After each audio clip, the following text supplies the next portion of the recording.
നിയന്ത്രണം നഷ്ടപ്പെട്ട lorry signal പോസ്റ്റിലിടിച്ച് മറിഞ്ഞു. ദേശീയപാതയിൽ ആലുവ തോട്ടക്കാട്ടുകര ജംഗ്ഷനിൽ ഇന്ന് രാവിലെയാണ് അപകടമുണ്ടായത്. ആലുവ ഭാഗത്തു നിന്നും അങ്കമാലി ഭാഗത്തേക്ക് മരപ്പൊടി കയറ്റിപ്പോവുകയായിരുന്ന ലോറിയാണ് നിയന്ത്രണം നഷ്ടപ്പെട്ട സിഗ്നൽ പോസ്റ്റിലിടിച്ച് മറിഞ്ഞത്.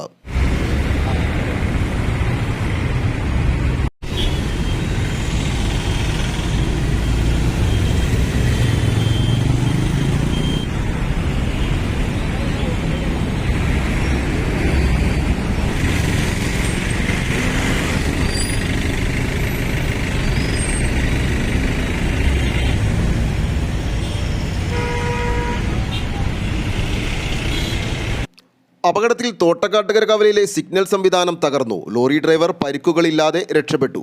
ഉടൻ ഫയർഫോഴ്സ് സ്ഥലത്തെത്തി താഴ്ന്നുകിടന്ന കേബിളുകൾ ഉൾപ്പെടെ മാറ്റി ഗതാഗതം പുനഃസ്ഥാപിച്ചു. ലോറി ഉയർത്തുവാനുള്ള ശ്രമങ്ങളും ആരംഭിച്ചിട്ടുണ്ട്. ആലുവ ലൈവ് ന്യൂസിനു വേണ്ടി സിദ്ദീഖ് കാരക്കാടിനൊപ്പം സനൂപ് കളമശ്ശേരി.